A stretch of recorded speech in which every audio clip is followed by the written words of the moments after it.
State. And I'm here in Albany today to talk to you mainly about the budget. I did a press conference earlier this week in Manhattan to talk about the crime crisis and to talk about the need for reform. No bail fix, no budget is what I proposed on, I forget if that was Monday or Tuesday. But here today, I'm here to talk primarily about the budget, which is it's a likely path to a future fiscal crunch. That's not Tom Suozzi, that's the Citizens Budget Commission that issued a press release yesterday. They also said this is going to create significant future budget gaps.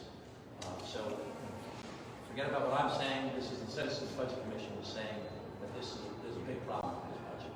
So let me first talk about four objective data points. No spin, no politics, straightforward, objective data points. Number one, we have the highest state and local taxes in America here in New York State.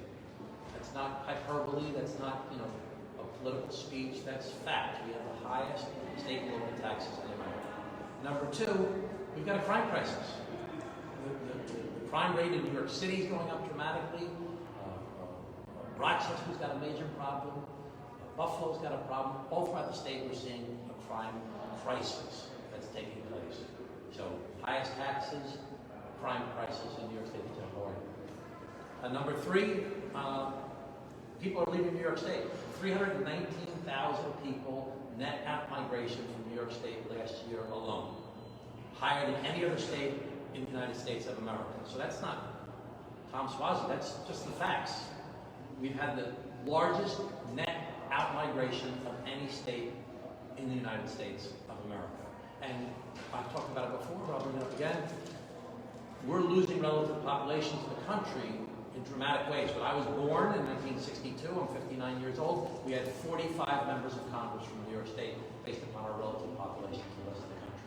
Today we have 27 members of Congress from New York State, and in the new census it's going down to 26. So this is just objective data. Highest taxes in America, crime rates are going up, people are leaving New York State. And fourth, a new data point for all of us is that people are really concerned about inflation. Not only do we have the highest taxes, we see our utility rates are some of the highest in the country. People are paying the price for all of these problems.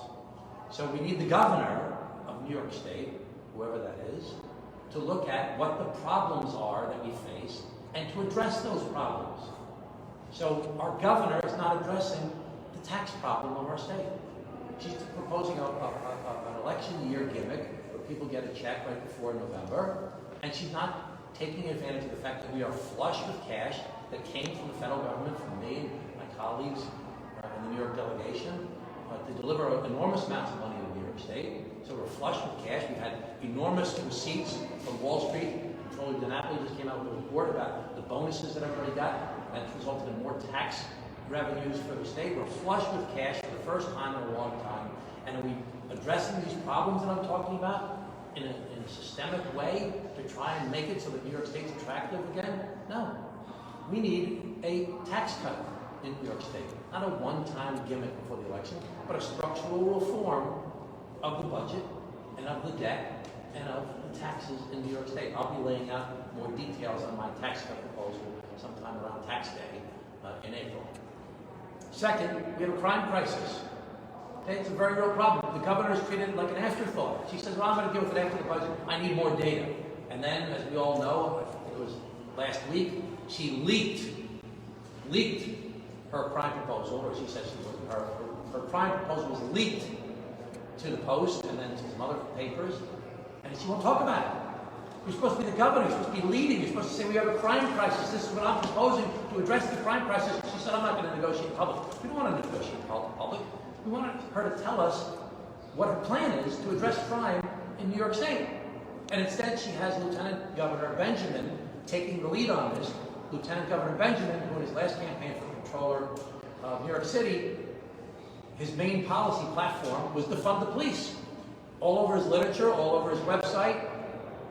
So that doesn't make sense to me that the governor of New York State, facing the highest taxes in America, facing a crime crisis in our state, is not even talking about what she'll do to address these problems, or to address the fact that people are leaving New York State in droves. She's not addressing the affordability problem. I proposed a gas tax holiday for New York State in December, and I've repeated it since. And she's not willing to do that. They just passed a gas tax holiday up in Connecticut. In New Jersey, they just proposed a sales tax holiday. She's not even considering it. So we've got a major set of problems in our state that through the budget is the best opportunity to try and address these problems, especially the problem of taxes, and she is not addressing it. So let me just talk about the budget a little bit more specifically. As I said, the state is flush with cash right now. And what are we doing? Are we preparing for the long-term future? No. We're doing one of the largest increases in our history in the state budget. We all know that the previous Governor Cuomo used to talk about capping state increases at 2%, similar to the property tax cap, which I fought for when I was the chairman of the New York State Commission on Property Tax Relief. And the governor proposed an 8.5% increase, $10 billion increase in the budget. And the state legislature has come back and said, no, that's not enough. We want to increase the state budget by $16 billion, a 13.9% increase. Again, that's not me, that's the Citizens Budget Commission that said it. It's a feeding frenzy at the trough of the state government. It's completely out of control with no leadership whatsoever. And if anything, it's a payback to the people that the governor has raised so much money from as part of her campaign. We all know that she raised record amounts of money, more than Cuomo did, more than Patterson did, more than Spitzer did, more than Pataki did in a shorter period of time. And is it because the people are rising up and saying, oh, I believe so much in the agenda that Kathy Hochul has laid out for us. I am so inspired by what she's suggesting for the state. No, we all know, you know better than anybody, that this is an insider game where she went to every lobbyist and said, you have to raise $250,000 for my campaign. She went to the people who want cannabis permits. She went to the people who own nursing homes. She went to all the people that do business and feed at the trough of New York State and said, I want you to raise money for my campaign. And they did. And it's been that way for decades in New York State, where it's an insider game, where as long as you're okay with the insiders, you're doing great, because you have the money to win the campaign. The problem is, it's given us the highest taxes in America, a rising crime rate, 300,000 people net out migration from our state, and no ability to address the inflation and other affordability crises we're facing here in the state. So this is payback time. This is payback. For everybody that's on the inside of the Albany game, this is where we'll take care of you. Just stay on the team and we'll take care of you. And we're going to see more of it afterwards. The Buffalo Bills, $1 billion for the Buffalo Bills, for her friends up in Buffalo. This is not about the people. This is about the establishment, the insider game that has given us a flawed state that is falling apart. So I'm very concerned that in this process, she has ceded the process of the budget over to the legislature. She's not leading as the governor. And I was a chief executive, as a mayor, and as a county executive. You've got to lead, because every legislator wants an individual thing that for them it's the most important thing there is. That's the nature of the beast. This is the most important project that must be done and will make the world a better place to live in. The problem is you can't do everything that everybody wants. You need a leader who's saying, this is what we can spend, this is how much we have available, let's determine what the priorities are that is affordable under our budget. We can't do everything for everybody that everybody wants. It's impossible. And that's, again, why we have the highest taxes in America, and why we have the problems that we have. So let me just tell you some of the things that came out. There was a letter done by 7 groups: the Citizens Budget Commission, the Citizens Union, Common Cause, Empire Center, League of Women Voters, NYPIRG, and the Reinvent Albany. And they said we should reject, this is the governor's budget, this is before the legislature increased it so dramatically, we should reject this budget that would give the executive broad unilateral powers that are unnecessary, unchecked authority to spend billions for nearly any purpose.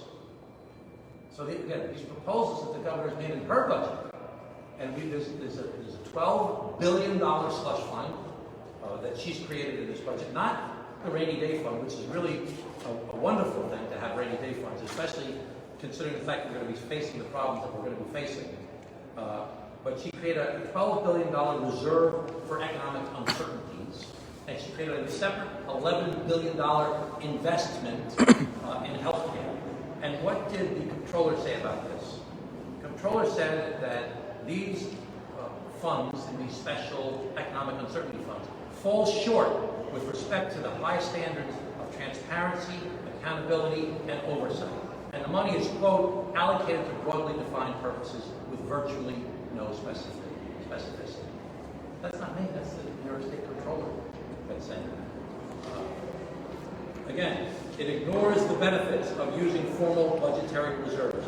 Again, from the Office of the New York State Controller. Again, from the groups that I talked about, I wrote the 7 groups that wrote the letter. These are unnecessary proposals, and the controller said these are proposed without sufficient oversight or accountability. So the bottom line is, the people are paying the price. People are paying the price of high taxes, rising crime, people leaving the state of New York, losing their family members, losing their jobs, losing the opportunity for the future. People are paying the price. And while this is happening, the governor is doing nothing. She's doing things behind the scenes. She's not proposing what she stands for, and she's proposing a completely irresponsible budget that we will all end up paying for in either the form of higher taxes or dramatic cuts the next time there's any kind of economic downturn. We should be preparing right now to fix the long-term structural problems in New York State. Okay, so I'll make myself available for investigation. So if you were governor, would you hold up everything over bail? Yeah. How long? Weeks? Months? We would go back to 10 years ago. That's a big one issue. That's a big hypothetical issue. Quite frankly, what I would have done very differently is I wouldn't have waited until a week before the budget. I would have proposed something in January at the start of this process, because the crime crisis was raging then. From 2019 to 2021, we saw a 100% increase in shootings in New York City. We saw a 50% increase in murders in New York City from 2019 to 2021. This is not a new phenomenon. And we saw the 2 officers shot in New York City. That didn't cause her to act. We saw the woman pushed in front of the subway. That didn't cause her to act. We saw the woman who was followed into her apartment building and stabbed multiple times. That didn't cause her to act. To be sure, you would be like former Governor Cuomo. Okay. To be sure, you would kind of be like former Governor Cuomo and say, this doesn't happen, this doesn't happen. But let me just say what I would do. Sorry. What I would do as the governor, as the leader of the state, is I'd bring together the mayor of New York City, the mayors of other major cities that are facing these crime issues. I'd bring together the law enforcement community. I'd bring together police and jails and probation and parole. I'd bring in representatives of the judiciary. I'd bring together people that are academic experts in this area. And I'd say, listen, we have a crime problem. Let's figure out how we can address this together as a way to try and address the crime that people are suffering right now. Because people are being killed. People are being robbed. Someone told me the other night, there are 80,000, New York City, there are 80,000 shoplifting complaints in 2021. Do you know how many people are in jail for that level of misdemeanor? 200 people. 80,000 complaints, 200 people in jail. So we need a comprehensive approach. And, I would never want to, if I was the governor, I would never want to wait for the last minute to try and get this negotiated as part of the budget. As a candidate outside now, I'm saying, Governor, this is a very serious thing. You've not treated it seriously. Why don't you try and make it serious and do something dramatic? So I don't know that I would be in this. I wouldn't be in this situation because I wouldn't wait until the last minute and then leak something to the press and not even make a speech as to why. What the governor fails to do is she makes these pronouncements. She did it during COVID. She did a mask mandate, for example, but it wasn't part of a comprehensive plan. She didn't try and sell it to anybody. She just did a press release on a Friday, said it takes place on Monday, and 40 counties said they wouldn't go forward with it. This is a problem of hers because she doesn't have the experience as an executive, and she's not exercising leadership ability, where she's proposing ideas as to how they need to be and how they need to be addressed, and then selling her plan to the people. You can't sell a plan by just doing a press release and just saying, I'm going to negotiate with a leaked proposal. You have to go out and sell it to the people. I'm sorry. I was just going to ask, several recent analyses have suggested that the bail reform laws are not responsible for the increases in crime that we've been seeing. So why would that be something that you would specifically hold the budget for? Because it's common sense. This is what the mayor of New York City is saying.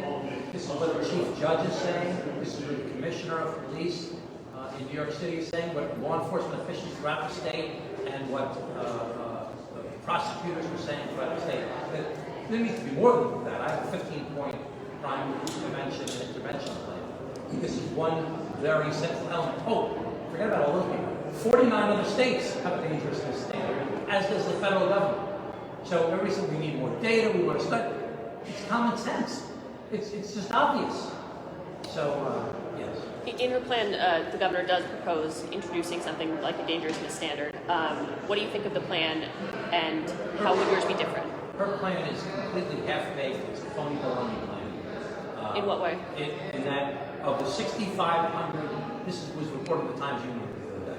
Of the 6,500 felonies in New York State that were reported, 29 would be covered by her plan. So she said there were 15 crimes which you would have a dangerousness standard when setting bail. Okay? Setting bail. I'm not being part of setting bail. I'm talking about dangerousness standard for all crimes, for any defendant that comes in front of you. You think there should be a dangerous standard for all crimes? Yes. And so for anybody who comes before the judge has to be able to analyze and use their discretion to determine whether there's a dangerousness standard. You have to put protections in place. The judge has to say things on the record as to why they're doing it. Judges should be monitored as to how often they do it. Is there one particular job the judge is going overboard? Is he only doing it with black and brown people? You have to monitor the behavior of the judges, but you need to have a dangerousness standard, as they have in other states. Other states in New Jersey, when they did bail reform, similar to our bail reform, they included a dangerousness standard because they worked together with everybody and they came up with a plan. So, there was something I was going to say, I forget what I was going to say.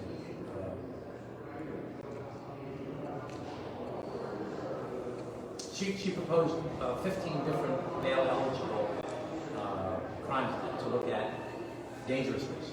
13 of them are already bail-eligible. It's only two crimes that she proposed.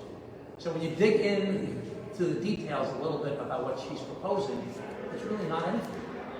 And so there's a major problem that's going on, and it requires a comprehensive plan, not a leaked plan that's being negotiated behind closed doors at the last minute in the last 10 days of budget negotiation. There should be a comprehensive effort. Congressman, how far would you be willing to go in there? Would you go to the kind of the nuclear option for governors? Wait till April 1st is over and then start imposing your policy in emergency measures? I can't hypothesize. But right now, the legislature is not really budging. It doesn't seem to be budging anyway. You're talking about getting everyone together, but they're still not budging. So that would be an option. You're saying the nuclear option is what? April 1st, if the budget is not adopted, a governor can, as Governor Patterson did, start adopting emergency spending measures to keep the government going, and can include policy measures according to the attacking. Well, listen, if I was the governor and I could get the legislature to move, of course I would impose a dangerousness standard. Yes. Congressman, on the issue of gas taxes, there's been a lot of discussion about affordability at large with inflation. Could you talk a little bit more about just what you would do in terms of the gas tax holiday and other steps you would potentially try to take in order to kind of alleviate the effect of inflation? I proposed a gas tax holiday back in December that I suggested should run for 3 months, and then we should reevaluate it again. So I would propose a gas tax holiday for a set period of time, 3 months, where we would save taxpayers 45 cents a gallon. I would be fighting to try and get it done at the federal level, quite frankly. We need the governors throughout the country to be helping us with this. And use this opportunity to just give people a break so that they can make it through this very, very tough time. Because people are choking right now. I've been doing these telephone town halls. I've had 80,000 people, 80,000 registered Democrats on my telephone town halls. 10 of them so far throughout the entire state of New York. And the same issues come up every single time: crime, taxes, and affordability. And I just started doing follow-ups at diners in the areas where I did the telephone town halls. I did the telephone town hall last Monday at 11,000 people from Queens on the call. And then I followed up and had 2 diner meetings where I had about 150 people show up at the diner meetings. And people tell their stories. There's a woman who made $100,000 a year. She had 6-figure income. She retired. She's now 70-something years old. She can't pay her rent. She can't pay her utility rates. She can't pay her taxes. She's choking. I mean, there's people that are really suffering out there that are working hard or have worked hard throughout their lives, and they just can't afford to stay in New York. I've always, property tax has always been a big issue for me. I was the mayor of my hometown. I was the county executive of Madison County. I raised property taxes when I was mayor, when I was county executive, and then I froze them for 7 years in a row. But when I ran before, I ran the property tax cap. And I was appointed by Spitzer and then Patterson as the chairman of the New York State Commission on Property Tax Relief to propose a property tax cap in New York State. Now in Congress, I'm the lead fighter to try and get the state local tax deduction back, which is killing us in New York State. And I passed it through the House, and it got killed in the Senate when Manchin and Sinema abandoned the deal. I'm so intent on this issue of property taxes because I've talked to people for my entire adult life that are house rich and are income poor and can't afford to pay their property taxes. It's regressive, it's unfair, it doesn't work. So we have to address it. And people are leaving the state. I mean, this is not like I'm just saying something off the top of my head. Everybody here knows people are leaving. Speaking of regressive taxes, the gas tax, regressive tax, right? It's poor people harder than rich people who tend to drive more anyways. You've called to suspend the gas tax holiday, 33 cents of the 48 cents that people tend to pay.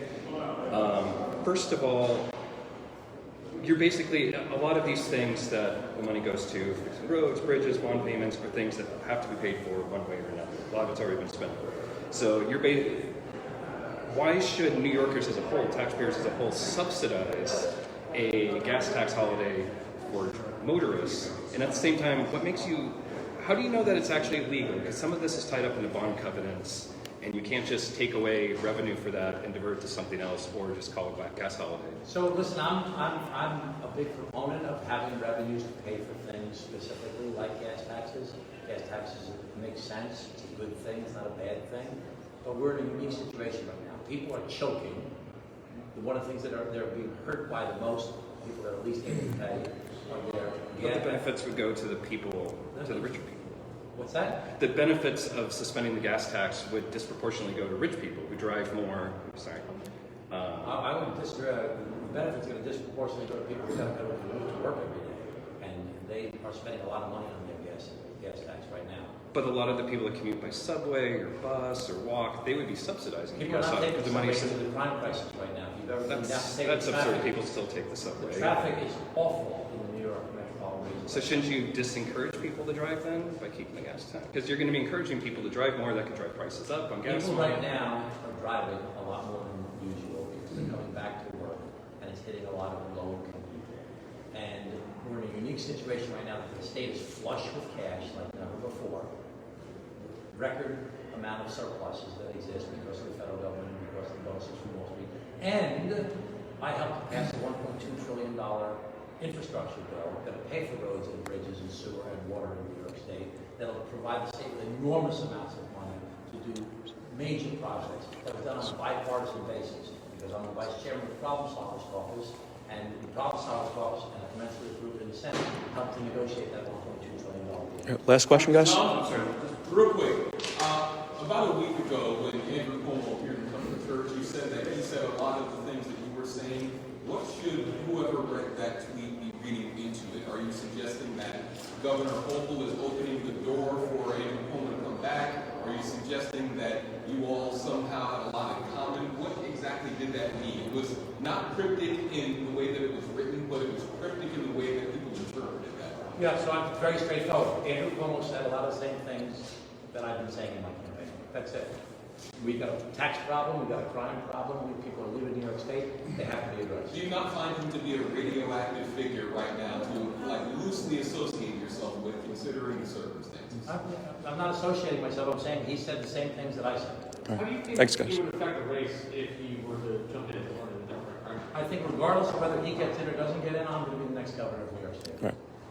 Congressman, California is considering a gasoline rebate to be like a check, $300-400 to people. Would you be interested in that instead of the suspension of the gas tax? I would consider it. Right.